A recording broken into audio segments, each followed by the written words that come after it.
যারা ফুলে ফুলে মধু সঞ্চয় করে নিয়ে এসে এক জায়গায় গচ্ছিত করে।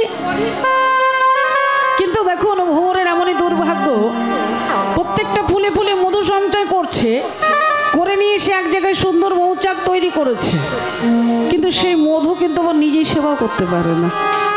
পারে? তদ্রূপ দেখুন সংসারটা।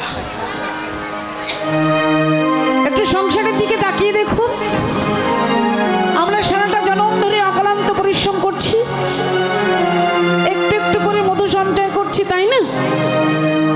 যে আমার সন্তান কিসে ভালো থাকবে, আমার কন্যা কিসে ভালো থাকবে, সারাটা জনম ধরে পরিশ্রম করছি, নিজের দিকে চাইবার সময় হলো না। যে ভগবান দয়া করে কৃপা করে এত সুন্দর মানব জন্মটা দিল, এই জন্মটা আমরা ভগবানের সেবাতেও লাগাতে পারলাম না। সারাটা জন্ম ধরে সঞ্চয় করে গেলাম, কিন্তু সঞ্চয় করলাম, ভোগও করতে পারলাম না। যখন এসেছিলাম খালি হাতে এসেছিলাম, যখন আবার চলে যাব তখন আবার খালি হাতেই চলে যাব। আমরা কিন্তু কেউ কিচ্ছু নিয়ে যাব না। কিন্তু আপনারা এর আগে উত্তর গোষ্ঠ পদাবলী কীর্তন শ্রবণ করলেন, লীলাটাই কি বলা হলো? সকালবেলা গমন করা হয়েছে, আমরা সকলে গমন করেছি, গমন করে সুন্দর করে খেলাধুলা করছি, করে আবার ঘরে ফিরে যেতে হবে। তো ঘরে ফিরে গেলেন তো ভগবান কি শিক্ষা দিলেন? যে আমি যেমন আমার পিতার পিতৃসত্তা বস্তু লয়ে গোষ্ঠীর মাঝে এসে গোষ্ঠ খেলা করলাম, করে আমার সকল ধনুমর্ষগণ ফিরিয়ে আমার পিতার কাছে আমি পৌঁছে দিলাম। জীব তোমরা দেখে শেখো, সে তো ভগবান, ভগবানের পিতা নন্দ মহারাজ, ভগবান হয়ে সে পিতার ধন রক্ষা করছেন। ভগবানের পিতা নন্দ মহারাজ, আর আমাদের পিতা হচ্ছে ভগবান শ্রীকৃষ্ণ। আমরাও এসেছিলাম পিতার পিতৃসত্তা বস্তু লয়ে, কিন্তু রক্ষা করতে পারলাম না। সকল কিছু রেখে আমাদের শূন্য হাতে সেইখানে আবার ফিরে যেতে হবে। আজকে দেখুন ভ্রমরগণ তারা মধু সঞ্চয় করলো, কিন্তু মধু সেবা করতে পারলো না। তদ্রূপ আমরাও করছি, কিন্তু আমরা কিছু নিয়ে যেতে পারবো না। সকল কিছু আমাদের রেখে চলে যেতে হবে। আর আজকে ভ্রমরগণের এত আনন্দ হচ্ছে কেন? আজকে তারা ভগবান শ্রীকৃষ্ণ যে গলায় যে বনফুলের মালাটা পরেছেন, সেই মালায় কত মধু জন্মিয়েছে। কেন জন্মাবে না? মালাটা যে রয়েছে কার গলায় রয়েছে? ভগবান শ্রীকৃষ্ণের গলায় রয়েছে। তারা কৃষ্ণের সুধামিত রস অমৃত তারা ফুলের মধ্যে বসে বসে পান করছেন। আর যে সকল ফুল, যে সকল ভ্রমরগুলো এখনো এসে উপস্থিত হয়নি, তাদেরকে ডেকে আনতে যাচ্ছেন। বলছে তোরা বিলম্ব করিস না, চল আমরা সকলে মিলে আজকে ফুলের মধু পান করব। কোন ফুলের? ভগবান শ্রীকৃষ্ণের গলায় বনফুলের মালা, আর শ্রীকৃষ্ণের প্রেমামিত সিন্ধু অমৃত সুধা আমরা সকলে মিলে সেবা করব। আজকে দেখুন ভ্রমরগুলো ডাকছে আর বলছে যে তোরাও আয়, তোরা এমন ভাবে দূরে থাকিস না, তোরাও এসে সেবা কর। তবে বাবা এই ভ্রমরের জায়গা যদি গোবরে পোকা হয় তাহলে কিন্তু হবে না। হবে গো? গোবরে পোকা জানে যে ফুলের মধু কেমন করে পান করতে হয়? জানে না। গোবরা পোকা জানে সে নোংরার মধ্যে, গোবরের মধ্যে প্রবেশ করে, তাই না? গোবরের রসটা সে আস্বাদন করে ওই গোবরের সে স্বাদ সে ভালো বলতে পারে। কিন্তু ফুলের মধ্যে যে অমৃত সুধা রয়েছে, যে মধু রয়েছে, সে তো কোনোদিন পান করেনি। সে জানে না যে ফুলের মধ্যে কতটা মধু রয়েছে। ভ্রমর আর গোবরা পোকা কিন্তু একই রকম দেখতে।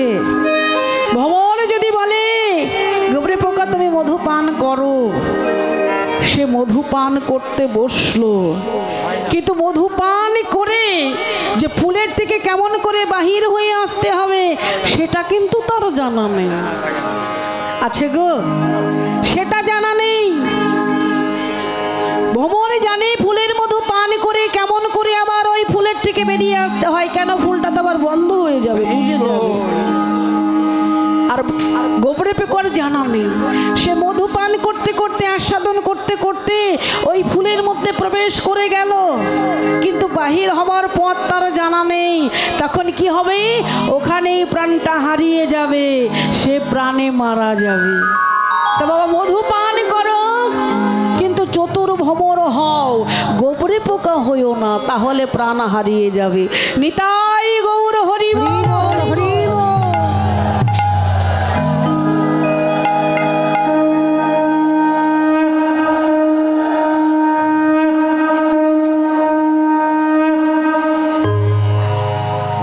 ভগবান শ্রীকৃষ্ণ রূপটা দর্শন করে রাধারানী বলছে, সখীরে, আমি যে রূপবান মানুষটি দর্শন করলাম, সেই মানুষটিকে দর্শন করে কি মনে হচ্ছে?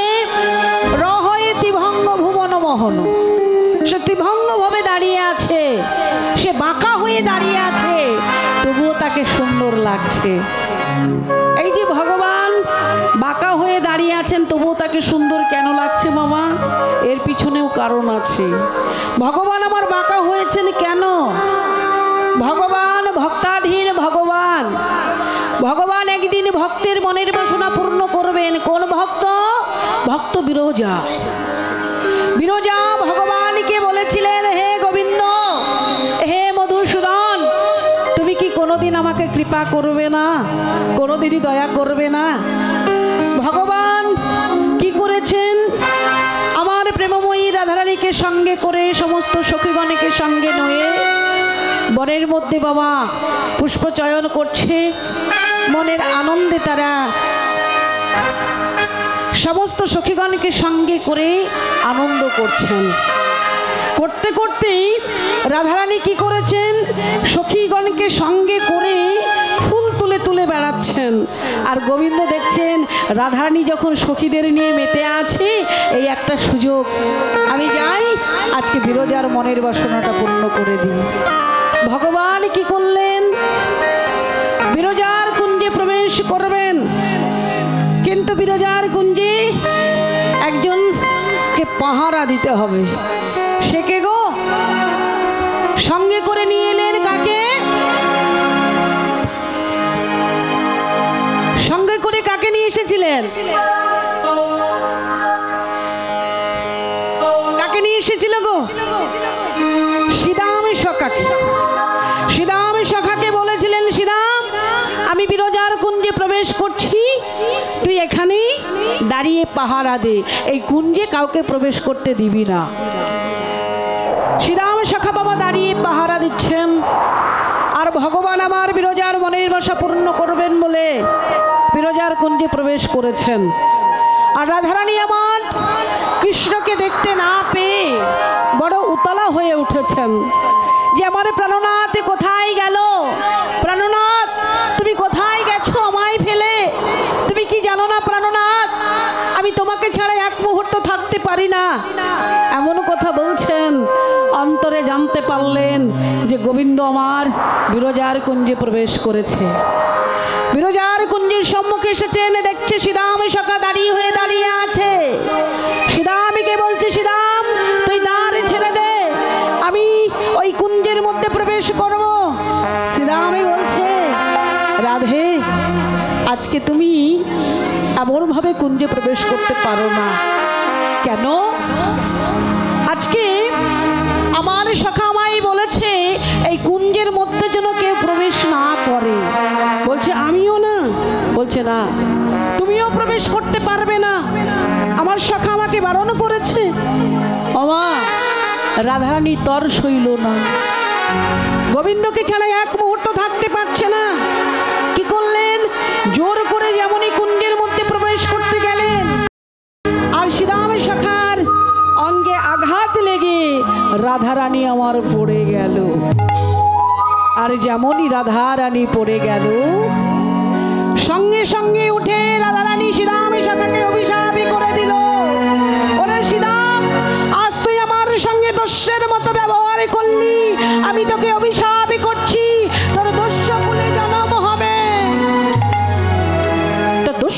জন্ম হবে, তুই আমার সঙ্গে দস্যের মতো ব্যবহার করলি। শ্রীরামের সখা কেঁদে বলছে, রাধে বলো না, তুমি এমনই কথা বলো না। আমার সখাকে ছাড়া আমি যে এক মুহূর্ত থাকতে পারি না, আর তুমি আমাকে অভিশাপ দিবে। আমার যদি দত্তকুলে জন্ম হয়, আমি তো কোনোদিন আমার সখার সঙ্গ করতে পারবো না। তুমি বলো না, বলো না, তুমি এমন কথা তুমি বলো না,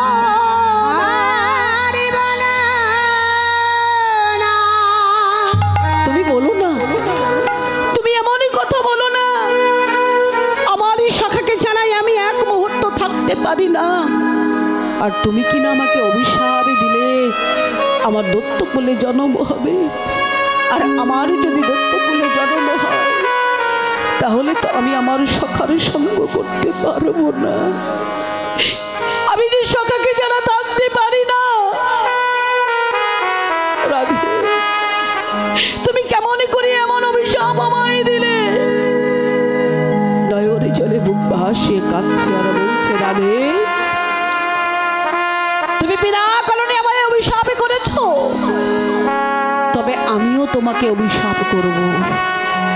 তুমি এক মুহূর্ত তুমি তোমার প্রাণবল্লভ গোবিন্দকে ছাড়া থাকতে পারলে না, আজ আমি তোমাকে অভিশাপ করছি, তুমি 100 বছর ধরে কৃষ্ণহারা হয়ে কাঁদবে।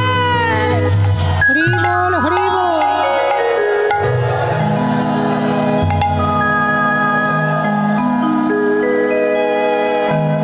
তুমি এক মুহূর্ত থাকতে পারলে না, আমি তোমাকে অভিশাপ করছি, তুমি 100 বছর ধরে তোমাকে কৃষ্ণহারা হয়ে কাঁদতে হবে।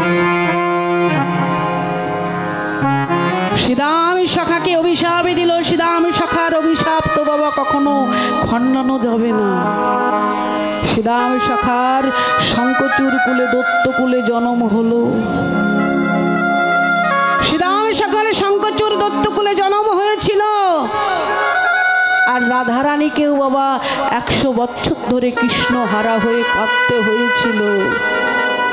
যারা মাথুর বিরহ পালা শ্রবণ করেছেন তারা জানবেন যে প্রেমময়ী রাধারানী আমার 100 বছর ধরে কৃষ্ণ প্রাণ কৃষ্ণ বলে নয়ন জলে বুক ভাসিয়ে কাঁদছেন। দুজনে দুজনের অভিশাপে দেওয়া হয়ে গেল। অন্তর্যামী অন্তরে বুঝতে পারলেন, বিরজাকে সঙ্গে সঙ্গে বললেন, বিরজা তুমি বিলম্ব করো না, তুমি জল হয়ে যাও, যে দেখো আমার প্রেমময়ী রাধারানী তোমার কুঞ্জের দিকে প্রবেশ করেছে। বিরজা জল হয়ে গেল।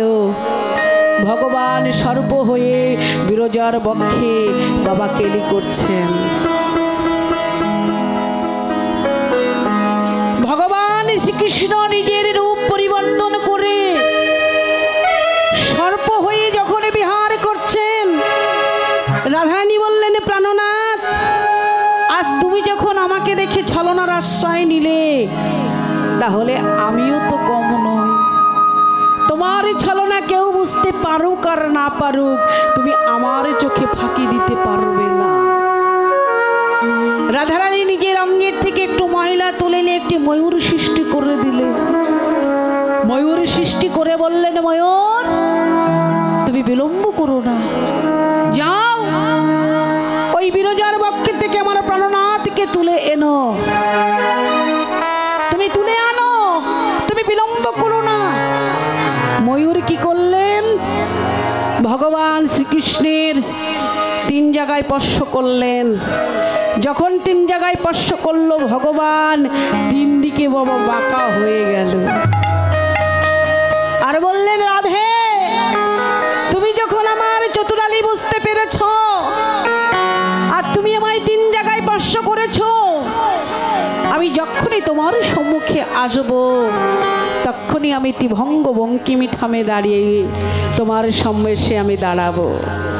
তাই আজকের গোবিন্দ আমার ত্রিভঙ্গ বঙ্কিমী ঠামে দাঁড়িয়ে আছে, রাধারানীর সেই ময়ূরপুচ্ছ গোবিন্দ আমার শিরে ধারণ করে রাখলেন। তাই রাধারানী বলছে, সখী রে, আমি যে মানুষটাকে দর্শন করলাম সেই মানুষটি এত অপরূপে দেখতে, এত সুন্দরে দেখতে, আবার তিন দিকে বাঁকা, তিন দিকে বাঁকা হয়ে দাঁড়িয়ে আছে, তবুও তাকে সর্বসুন্দর বলে মনে হচ্ছে। পদকর্তা বলছে, রাধে, যে রূপবান মানুষ হয় সে তিন দিকেই বাঁকা হোক আর যেমনই হোক তাকে তো সুন্দর দেখাবে। রাধারানী আবার বলছে, সখী রে, সেই মানুষটি কি করছে জানিস? তিন দিকে বাঁকা হয়ে দাঁড়িয়ে আছি, আবার আমার দিকে তাকিয়ে সে মৃদু মৃদু হাসছে। আমি শুনেছি বৃন্দাবনের মানুষ আগে কথা বলে তারপর হাসি, আর আমি যে মানুষটাকে দর্শন করলাম সেই মানুষটি কি করলো জানিস? এই না বৃন্দাবনের মাঝে কত লোকের বোধ হইয়াছে, আগে কথা বলে পরে হাসে, আর আমার বধূ তা করে না। কথা কইবার আগে, কথা কইবার আগে মধুর মধুর মৃদু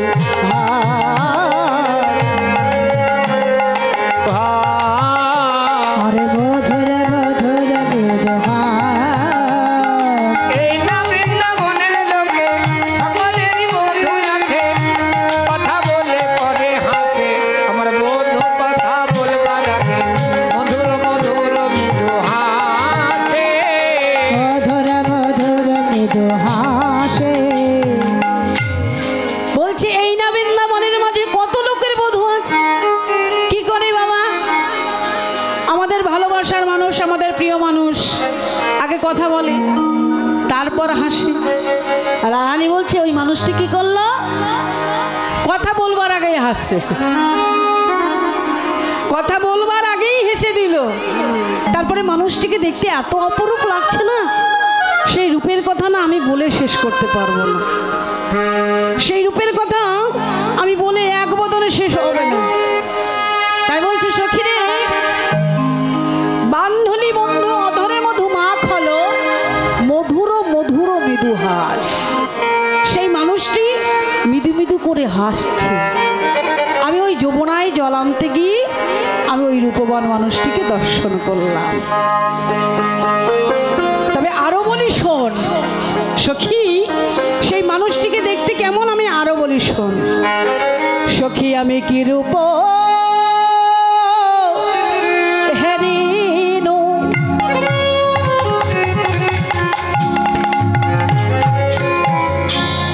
মধুর মূরতি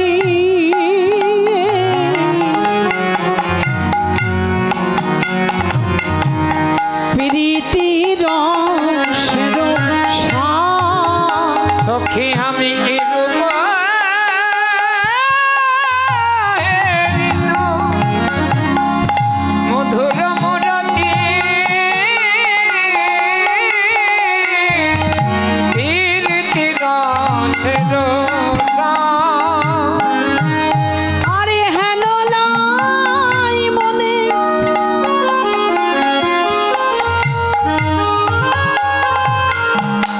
এতিন ভুবন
আমি কিরূপ হেরির মধুর মূরতি প্রীতি রসের সার হেন লয় মনে এতিন ভুবনে তুলনা নাহি কোথায়। আমি যে রূপটি দর্শন করলাম, দর্শন করে আমি কোনো কিছুর সঙ্গে তুলনা করতে পারছি না। কার সঙ্গে তুলনা করব? আমি যার সঙ্গে তুলনা করতে যাচ্ছি সেটাই কম হয়ে যাচ্ছে। আমি কি ভেবেছিলাম জানিস? আমি ভেবেছিলাম চন্দ্রের সঙ্গে তুলনা করব, কিন্তু হলো না। আমি যে চন্দ্রের সঙ্গে তুলনা করব মনে করলাম, সেটাও হলো না। কেন? চন্দ্রের তো বাবা ক্ষয় আছে, আকার আছে, বিকার আছে, আছে না?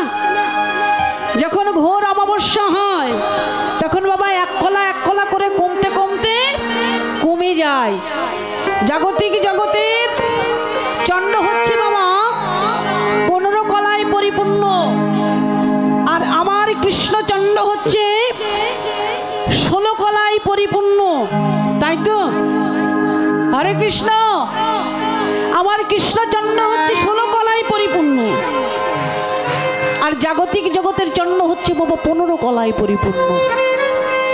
জাগতিক জগতের আকার বিকার আছে, ক্ষয় আছে, বৃদ্ধি আছে, কিন্তু আমার কৃষ্ণচন্দ্রের কোনো ক্ষয় আছে গো?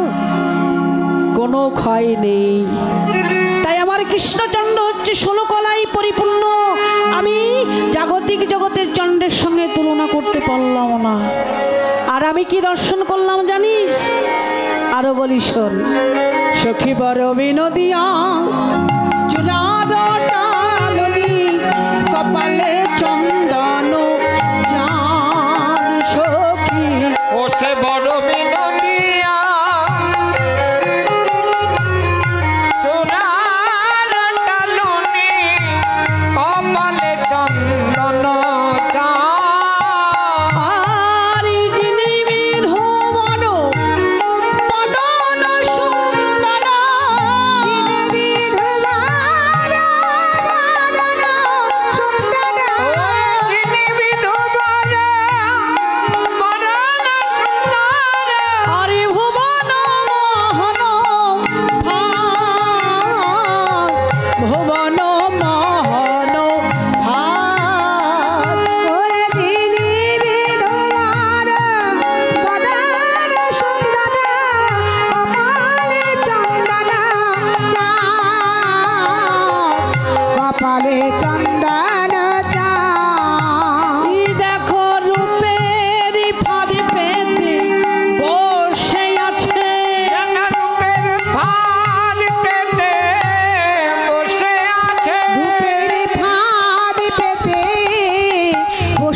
ফাঁদ, তার কপালের উপরে একখানা বাবা মনে হচ্ছে যেন চাঁদ উঠেছে, কপালের মধ্যে একখানা চাঁদ উঠেছে, আর তার বদনটি যেন বিধুবর। এত সুন্দর অপরূপ শোভা, সেই শোভার কথা আর কত বলবো বলি শোন। সে যেন রূপ, তার এত রূপ, রূপটি যেন ফাঁদ পেতে রেখেছে। ফাঁদ বোঝো তো বাবা? ফাঁদ কাকে বলে মা? ফাঁদ পাতা হয় না পশু পাখি ধরবার জন্য, যারা শিকার করে কি করে, মাঠের মধ্যে একটা জাল পেতে রাখে, তার মধ্যে কিছু খাবার দিয়ে দেয়, চার দিয়ে দেয়, আর ওই খাবারের লোভে বনের পশু পাখি তারা এসে বাবা সেবা করতে যার বাধা পড়ে যায়, তারা কিন্তু ঘরে ফেরার পথ পায় না, পায় তারা ব্যাধে রাতে বাধা পড়ে যায়।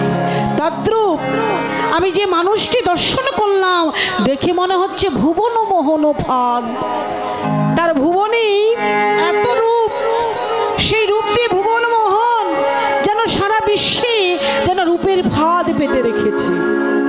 বলে ফাঁদ তো পেতেছে, কিন্তু ওই ফাঁদে বাবা সকলে পড়বে না, আর যারাই একবার ওই রূপের ফাঁদে পড়ে যাবে রাধারানীকে বলছে, রাধে শুধু তুমি কেন, ওই রূপের ফাঁদে যদি কেউ একবার পড়ে তাহলে কি হয় জানো, তার ঘরে ফেরা দায় হয়ে যায়। হরি বল হরি বল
রাধে গো, শুধু তুমি একা নও, ওই রূপের ফাঁদে যদি কেউ একবার নয়নে দেয় তাহলে তার ঘরে ফেরা দায় হয়ে যায়। আজকে রাধারানীর কি দশা হয়েছে গো। রাধারানী বলছে, সখী রে, আমি যদি ওই রূপবান মানুষটিকে দর্শন না করতাম তাহলে হয়তো আমার এমন ব্যাধি হতো না, ওই মানুষটিকে দর্শন করে আজ আমার এমন ব্যাধি হলো। বৈষ্ণব কবি বলছে, রাধে শুধু তুমি কেন, এই জাগতিক জগতের যদি কোনো ভাগ্যবান জীব একবার কৃষ্ণ তোমার হলাম বলে এই দেহ মন প্রাণ জীবন যৌবন ওই চরণে অর্পণ করে দেয়, সে যে চির কাঙাল হয়ে যায় গো। তার ঘর পরিবার আত্মীয় স্বজন বলে কিচ্ছু থাকে না, বদনে সদায় কৃষ্ণ প্রাণে কৃষ্ণ বলে,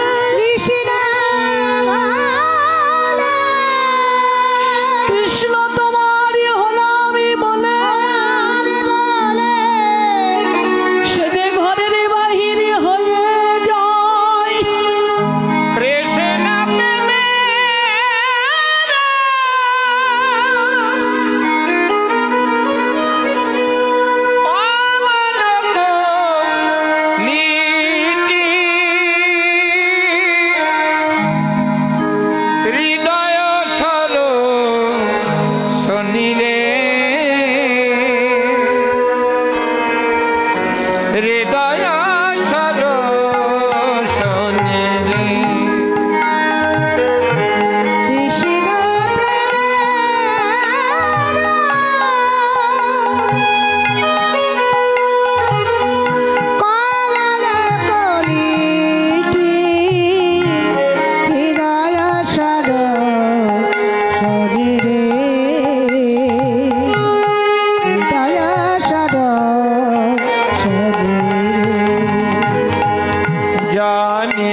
পারে না কখনো কোনখানে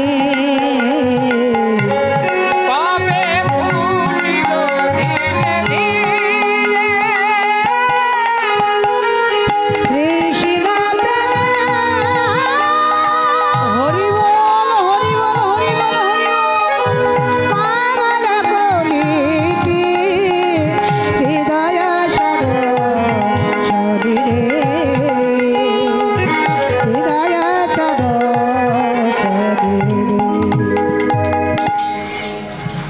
এই কৃষ্ণের চরণ এই কৃষ্ণের চরণে যদি কেউ একবার মনোপ্রাণে সঁপে দেয় গো তার নিজের বলে কিছু থাকে না বাবা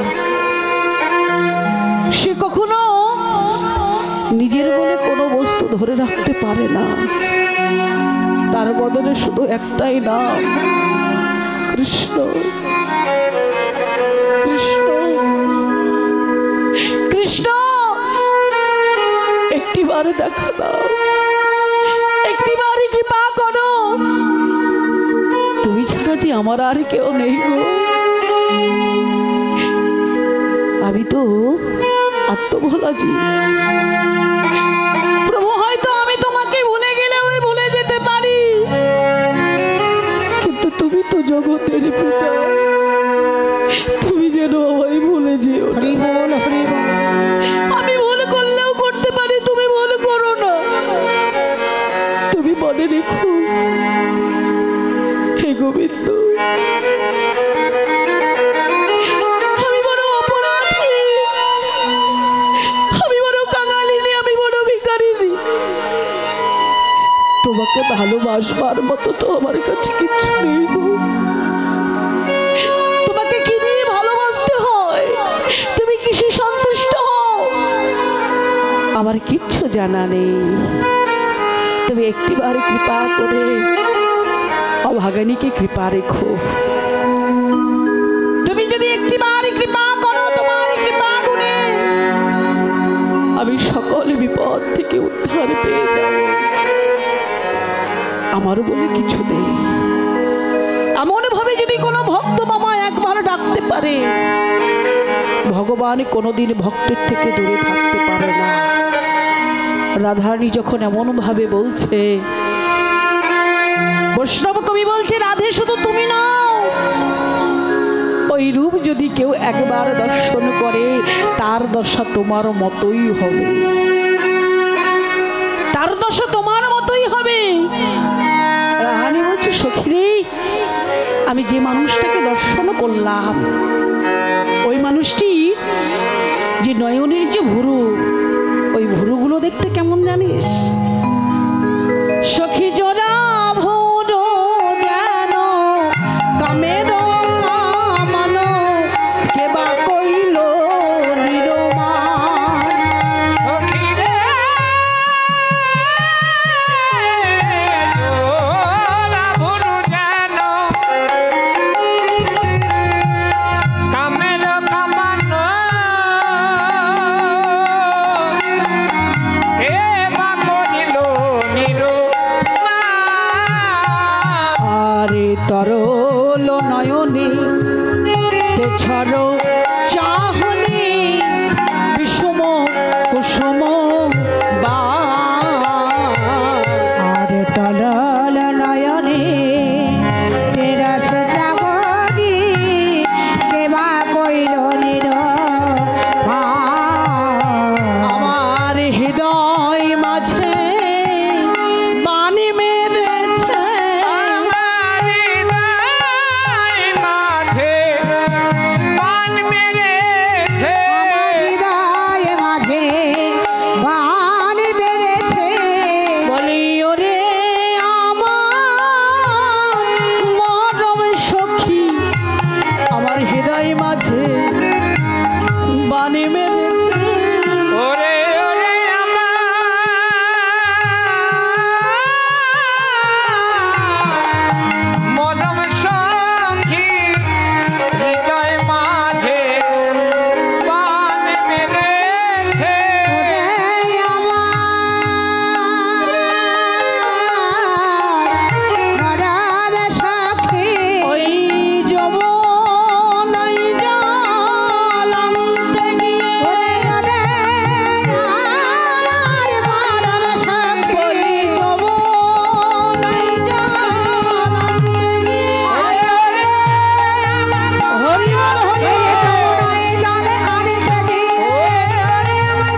চাহনি বিষুম কুসুম বান।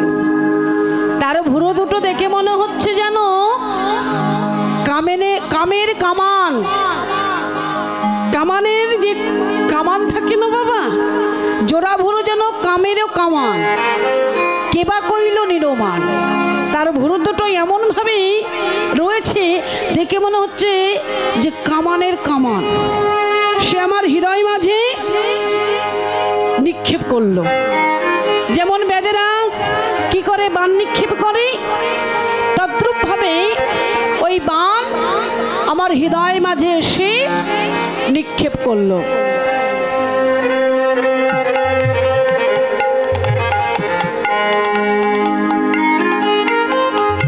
একটি ছোট্ট বাবু 20 টাকা দান করেছে, বড় হয়ে যেন কৃষ্ণ ভক্ত হয় আর এমন ভাবে যেন দান করতে পারে। নিতাই গৌর হরি বল, হরি হরি হরি বল।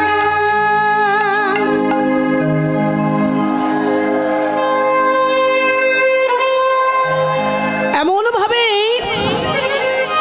রাধারানী আমার সখীদের বলছে, সখী রে, আমি যে মানুষটিকে দর্শন করলাম সেই মানুষটিকে দর্শন করে মনে হচ্ছে যেন আমার হৃদয় মাঝে একটা সুতীক্ষ্ণ বাণ কে যেন নিক্ষেপ করলো। আর আমি কি হলো জানিস, আমি কিছুক্ষণের জন্য না অচৈতন্য হয়ে পড়ে গেলাম, আমি আর কিচ্ছু দেখতে পাচ্ছি না, আমি যেন অচৈতন্য হয়ে গেলাম। তারপর আমি যখন উঠে আবারও চাইতে গেলাম, সেই মানুষটিকে দেখবার বাসনা যখন আবারও আমার হৃদয়ে জাগলো, তখন আমি কি দেখলাম জানিস, সখীর এই অঙ্গের বরণ রজত কাঞ্চন মণিমুকুতার মাল। সখী অঙ্গের বরণ রজত কাঞ্চন মণিমুকুতার মাল। অঙ্গের বরণ রজত কাঞ্চন সখী মণিমুকুতার মাল। সখী ঝলমলে ঝলমল ঝলমলে করে, যেন ঝলমলে ঝলমল ঝলমলে করে। ঝলমল ঝলমল ঝলমল করে। আমি এই এখনি দেখে এলাম ঝলমলে ঝলমল ঝলমলে করে। আমি এই এখনি দেখে এলাম, ওই বনে মুকুতার সৌরভে, এখনি দেখে এলাম। ওরে মাতার সৌরভে ওরে আমার মরম সখী, ঝলমল ঝলমল ঝলমল করে মণিমুকুতার মাল। মণিমুকুতার মাল। সখী সেই মানুষটিকে আমি দেখলাম, সেই মানুষটির অঙ্গে যে বসন পড়ে আছে দেখে মনে হচ্ছে যেন রজত কাঞ্চন মণি মুক্তা দিয়ে সজ্জিত করা আছে, এত ঝলমল ঝলমল করছে। ওই তখন আমার কি মনে হলো জানিস, আমার মনে হলো ওই মানুষটাকে যদি আমি একটু ধরতে পারতাম, ওই মানুষটাকে যদি একটু ধরতে পারতাম তাহলে আমার একটু জ্বালানি প্রীতি হতো। আমার মন তো বড় চঞ্চল হয়ে উঠেছে ওই মানুষটিকে একটু ধরবো বলে, কিন্তু আমি তো মানুষটিকে ধরতে পারছি না। ওই মানুষটাকে দেখি মনে হচ্ছে এই মানুষটাকে আমি একটু আমার হৃদয় মাঝে জড়িয়ে ধরি, কিন্তু মানুষটিকে আমি ধরতে পারছি না। কেন জানিস, আমি যখন যমুনায় জল আনতে গিয়েছিলাম, যমুনায় জল আনতে গিয়ে ওই মানুষটিকে ধরবো ধরবো বলে যখন ওই যমুনার জলে নেমেছিলাম, নেমে কি হলো জানিস, ওরে আমার মরম সখী, মরম সখী, যখন ওই মানুষটিকে আমি ধরতে গেলাম, ধরতে গেলাম, তখন কি হলো জানিস সখী, সখী একে কুম্ভ কাখে করি, সখী একে কুম্ভ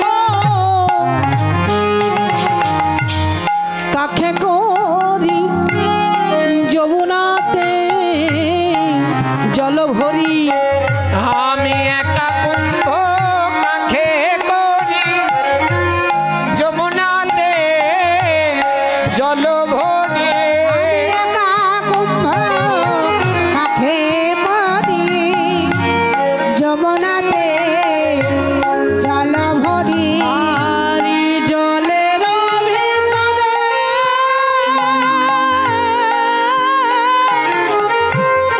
শ্যামরায়, জলের ভিতরে শ্যামরায় রে, জলের ভিতরে শ্যামরায়। দেখলাম জলের ভিতরে সামনে জলের ভিতরে সামরায় রে। দেখলাম জলের ভিতরে সামরায়। সখী ফুলের চূড়াটি মাথে মোহনব রলি হাতে আর ফুলের চূড়াটি মাথে মোহনম রলি হাতে আরি পুন কান জলে তেমি পুন কান জলে তেমি সায়রে পুন কান জলে তেমি সখীরে পুনকান জলে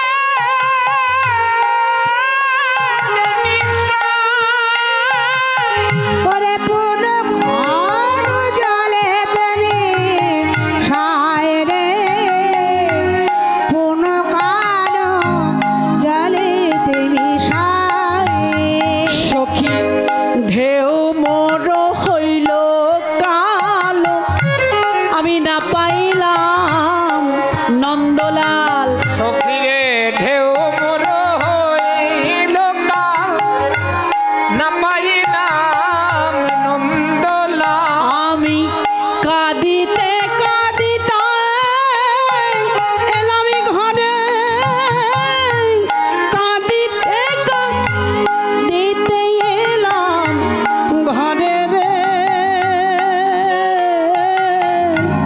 কাঁদিতে কাঁদিতে এলাম ঘর আমি কাঁদিতে কাঁদিতে এলাম ঘরে কাঁদিতে কাঁদিতে এলাম ঘরে কাঁদিতে কাঁদিতে এলাম ঘরে আমি ঘরে যে এলাম রে ঘরে যে নাম রে ঘরে যে এলাম রে কৃষ্ণ বলে কাঁদিতে কাঁদিতে ঘরে যে এলাম রে কৃষ্ণ বলে কাঁদিতে কাঁদিতে ঘরে যে এলাম রে কৃষ্ণ বলে কাঁদিতে বলি কাঁদিতে ওরে আমার মরম সখী কৃষ্ণ বলে কাঁদিতে হরি বল হরি বল বলে কাঁদিতে কাঁদিতে ওই আমার মানব কৃষ্ণ সখী বলে কাঁদিতে কাঁদিতে ওই আমার মানব সখী ঘরে যে এলাম রে কাঁদিতে কাঁদিতে এলাম ঘরে। রাধারানী বলছে সখী রে এক কুম্ভ কাখে করি যমুনাতে জল ভরি জলেরও ভেতরে শ্যামরায় ফুলের চূড়াটি মাথে মোহন মুরলি হাতে পুনকানো জলেতে মেশায়। আমি যমুনাতে যখন জল ভরতে গেলাম আমি জলের মধ্যে নেমে একজন রূপবান মানুষকে দর্শন করলাম। তার মস্তকে ফুলের চোরা, হাতে মোহন মুরলি, কিন্তু মানুষটিকে না আমি ধরতে গেলাম। যখন আমি ধরতে গেলাম তখন কি হলো জানিস? ঢেউ মোর হইল কাল, আমি না পাইলাম নন্দলাল, কাঁদিতে কাঁদিতে এলাম ঘরে। কি সুন্দরভাবে বলছে দেখুন, এত সুন্দর কথা বলছে। সখী রে, আমি ওই মানুষটাকে ধরতে পারতাম, কিন্তু ধরতে পারলাম না। কেন জানিস? ওই যে জলের ঢেউ যেমনই এলো, এক ঢেউ দিয়ে মানুষটাকে কোথায় যেন হারিয়ে নিয়ে চলে গেল। ওই মানুষটাকে যখন ঢেউ দিয়ে হারিয়ে নিয়ে চলে গেল, তখন আমি কাঁদতে কাঁদতে আবার ঘরে ফিরে এলাম। পদকর্তা বলছে, রাধে বুঝলে না, তোমার জলের মধ্যে তোমার কৃষ্ণ ছিল না। তোমার কৃষ্ণ কোথায় ছিল? ওই কদম্বের ডালের উপরে বসেছিল। আর ওই কদম্বের ডালের উপরে বসেছিল, আর ওই কৃষ্ণের যে অঙ্গের ছায়া, ওই ছায়া ছিল জলের মধ্যে। নিতাই গৌর হরি বল, হরি বল, হরি বল।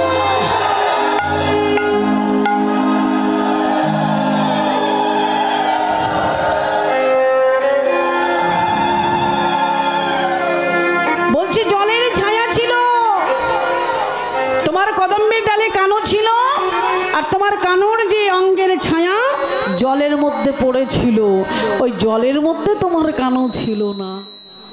রাধারানী কে এমনভাবে পদকর্তা বলছেন, আর রাধারানী বলছে, জানিস সখী, আমি যে মানুষটিকে দর্শন করলাম, ওই মানুষটিকে আমি কেমন দর্শন করলাম আরেকটু বলি শোন।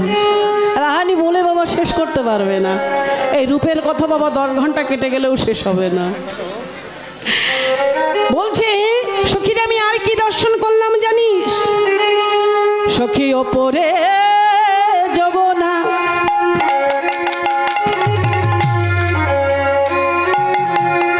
নিচে সরস্বতী, মাঝেতে গঙ্গা বয় সখী। ওপরে যমুনা, নিচে সরস্বতী, মাঝেতে গঙ্গা বয়। আর ত্রিবেণী উপরে দুই তরু শোভে, ত্রিবেণী উপরে দুই তরু শোভে। দেখি অপরূপ তাই, দেখি অপরূপ তাই সখী। ত্রিবেণী উপরে দুই তরু শোভে। দেখি অপরূপ তাই রে। দেখিয়া অপরূপ তাই। বলছে সখী, ওপরে যমুনা। এতক্ষণ মুখমণ্ডল সর্ব অঙ্গের বর্ণনা করলেন, এখন করতে করতে বাবার চরণে নেমেছেন। বলছে সখী রে, আমি কি দর্শন করলাম জানিস? ওপরে যমুনা, নিচে সরস্বতী, মাঝেতে গঙ্গাময়, ত্রিবেণী উপরে দুই তরু শোভে, দেখি অপরূপতাই। সখীরা বলছে, রাধা এতক্ষণ ঠিকঠাক ছিলিস, এতক্ষণ তুই যা বললি আমরা মেনে নিলাম, কিন্তু এখন দেখছি তোর মাথাটা পাগল হয়ে গেছে। এখন তোর কথা তুই কি বলছিস? ওপরে যমুনা, নিচে সরস্বতী, মাঝেতে গঙ্গা বয়, বলে হ্যাঁ আমি ঠিকই বলছি তো।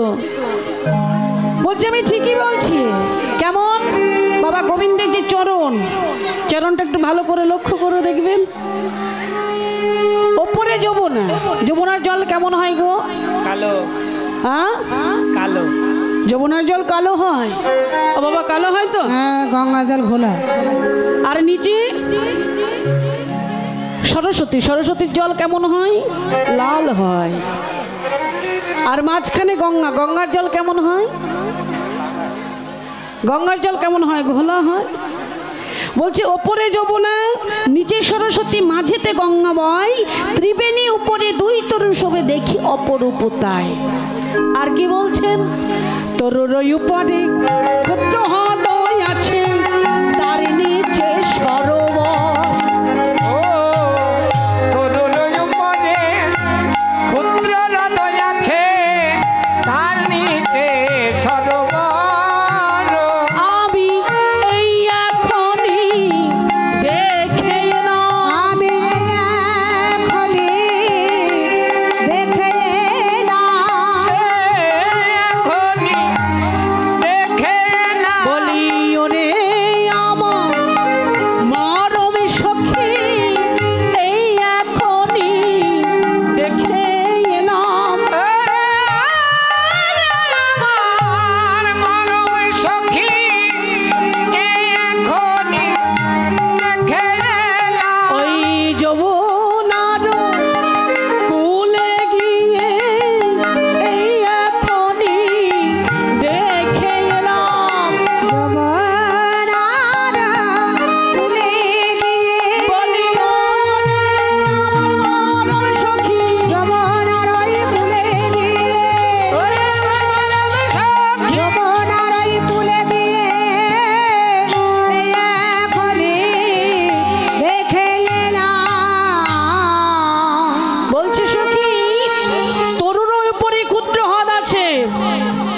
নিচে তিলক কুল, দুপারে হেরেনু কদম্বের ধনু, ওপরে ভোমরা ভোল। এইবার সখীরা বলছে যে এবার তোর মাথাটা পুরোই নষ্ট হয়ে গেছে। তরুর উপরে কোনোদিন ক্ষুদ্র হাত থাকে গো? তরু মানে কি বৃক্ষ? হ্যাঁ, উপরে কোনোদিন হদ হদ মানে গর্ত? বলে বৃক্ষের উপরে কোনোদিন গর্ত থাকে? বৃক্ষের তলে গর্ত থাকলেও থাকতে পারে, কিন্তু তুই কি বলছিস তরুর উপরে ক্ষুদ্র হাত? বলি এ কথা আঞ্জনে জানবে না, যারা গুরুচরণ আশ্রয় করেছে একমাত্র তারাই জানবে। বলি আনে জানে জানবে না গো, আনে জানে জানবে না গো, জানায়ার জনে জানবে না গো, কথায় আনে জানে জানবে না গো। যে জানে গুরুচরণ আশ্রয় করেছে আনে জানে জানবে না গো। ও গো গুরুচরণ আশ্রয় বিনে কথায় আনে জানে জানবে না গো। সদ্গুরু আশ্রয় করেছে আনে জানে জানবে না গো। যে জানে সদ্গুরু আশ্রয় করেছে গো, আনে জানে জানবে না গো। সদ্গুরু আশ্রয় করেছে সে বিনে আন জানে না গো। বলছে সখী আঞ্জনে জানবে না। এবার এমন ভাবে রাধারানী সমস্ত সখীগণের কাছে রূপের কথা বলছে। আর কি বলছে? সখী আমি একসঙ্গে 24.5টি চন্ড নৃত্য করতে দেখলাম। কেমন ভাবে? তদোপরি আছে এক অত্র চন্ড, তার নিচে তিলক কুল, দুপারে হেরেনু কদম্বের ধেনু, ওপরে ভোমরা ভোল। সখীরে আমি দেখে এলাম 24.5টি চন্ড একসঙ্গে নৃত্য করছে। কেমন ভাবে? দশ চন্ড নাচে গায় চরণারবিন্দে, আর দাসে চাঁদে নাচে গায়ে চরণারবিন্দে, দশ চন্দ্র নাচে গায় চরণারবিন্দে। দাসে চাঁদে নাচে গায়ে চরণারবিন্দে, আরে দশ চন্ড নাচে মুরলীর রন্ধে, আর দাসে চাঁদে নাচে মুরলীর রাগে, আরে দশ চন্দ্র নাচে মুরলীর রাগে। আর দাসে চাঁদে নাচে মুরলীর রাগে, আর দশ চন্দ্র নাচে গায় হরিবল হরিবল। চরণারবিন্দে। দাসে চাঁদে নাচে গায়ে চরণারবিন্দে, দশ চন্দ্র নাচে গায় চরণারবিন্দে। এই এখনই দেখে এলাম, এই এখনই দেখে এলাম, এই এখনই দেখে আমি এখনই দেখে এলাম, এই এখনই দেখে এলাম। যমুনায় জল আনতে গিয়ে এই এখনই দেখে এলাম। যমুনায় জল আনতে গেলে, বলি ওরে আমার মানব সখী, যমুনায় জল আনতে গেলে, আমি এখনই দেখে এলাম। যমুনায় জল আনতে গেলে, এই এখনই দেখে এলাম। এইভাবে রাধারানী আমার 24টি চণ্ডের বর্ণনা করছেন। বলছেন দশচণ্ড নাচে গাই চরণারবিন্দে, আর দশচণ্ড নাচে মুরলীর রন্ধে। বাবা দুই চরণে 5টা 5টা 10টা চণ্ড, দুই চরণের নখী, আর হাতের 5টি 5টি 10টা নখী, বাবা 10টি চণ্ড। তাহলে 10 10 20টি হলো। দুই চণ্ড গণ্ডে, দুই চণ্ড বক্ষে। আর অর্ধচণ্ড কোথায়? বলি অর্ধচন্দ্র ললাটেতে। অর্ধচন্দ্র হরিবল হরিবল। অর্ধচন্দ্র ললাটেতে, অর্ধচন্দ্র ললাটেতে। অর্ধচন্দ্র ললাটেতে, বলি ওরে আমার মরম সখী অর্ধচন্দ্র ললাটেতে। রে আমার মরম সখী, আমি এই এখনই দেখে এলাম। রে আমার মরম সখী, এই এখনই দেখে এলাম। রে আমার মরম সখী,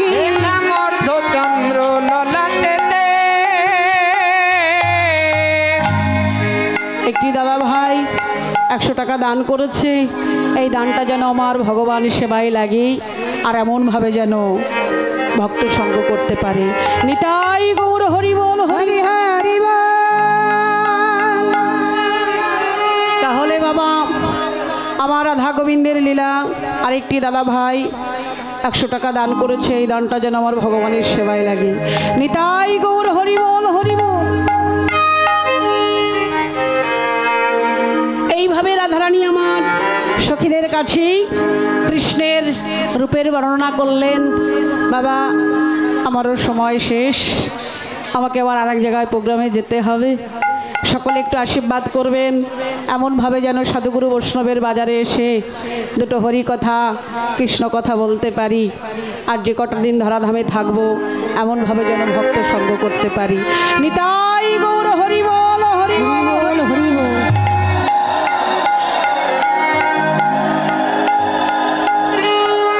আরেকটি দাদা ভাই 100 টাকা দান করেছে, এই দানটা যেন আমার গোবিন্দ চরণে পাই আর এমনভাবে যেন দান করতে পারে।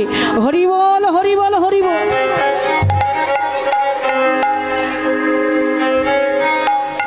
এমনভাবেই সমস্ত সখীগণের সঙ্গে রাধারানী রূপের কথা বলছেন। আরেকটি দাদা ভাই আমাকে 40 টাকা দান করেছে, এই দানটা যেন আমার গোবিন্দ সেবায় লাগে। নিতাই গৌর হরি বল হরি বল।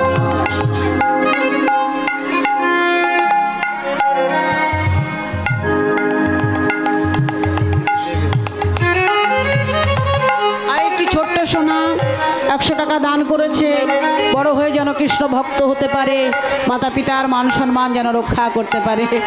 নিতাই গৌর হরি বল হরি বল।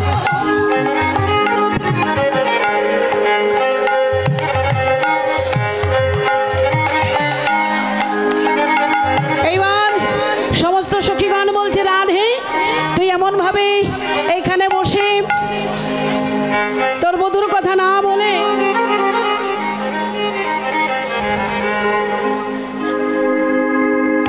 আরেকটি ছোট্ট সোনা 100 টাকা দান করেছে, বড় হয়ে যেন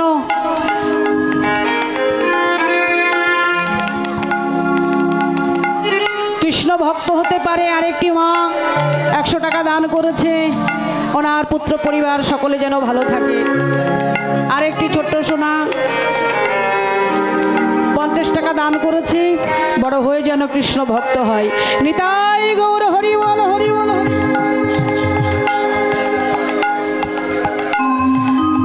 এইবার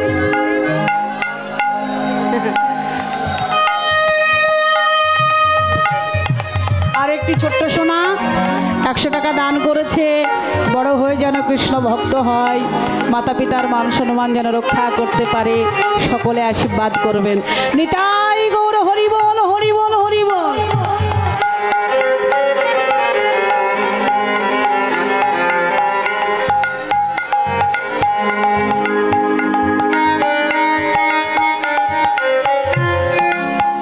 আরেকটি বাবু সোনা 100 টাকা দান করেছে, বড় হয়ে যেন কৃষ্ণ ভক্ত হয় আর এমনভাবে যেন সাধুগুরু বৈষ্ণবের বাজারে এসে দান করতে পারে। নিতাই গৌর হরি বল হরি বল হরি বল।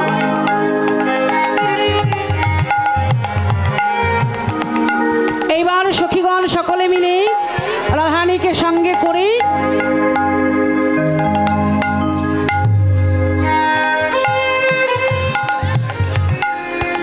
আরেকটি দিদি ভাই 200 টাকা দান করেছে, উনি যেন এমনভাবে ভক্ত সঙ্গ করতে পারে আর এমনভাবে যেন সাধুগুরু বৈষ্ণবের বাজারে এসে দান করতে পারে। নিতাই গৌর হরি বল হরি বল হরি বল।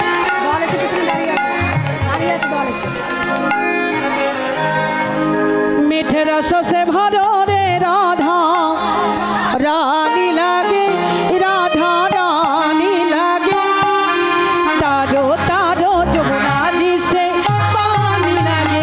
মিঠে হরি বল।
বলি অনুরাগে রইল, অনুরাগে রইল, বলি অনুরাগে রইল, অনুরাগে রইল, আমার রাধা গোবিন্দের যুগল লীলা অনুরাগে রইল, রাধা গোবিন্দ যুগল লীলায় অনুরাগে রইল, বলি এইখানে রইল, এইখানে রইল, বলি এইখানে রইল, এইখানে রইল, এই সবাই মিলে হরি বলো এইখানে রইল, ভক্তগণে হরি বলো এইখানে রইল, এই ভক্তগণে হরি বলো এইখানে রইল, ভক্তগণে হরি বলো এইখানে রইল। হরি বল হরি বল হরি বল হরি বল হরি বল হরি বল হরি বল হরি বল।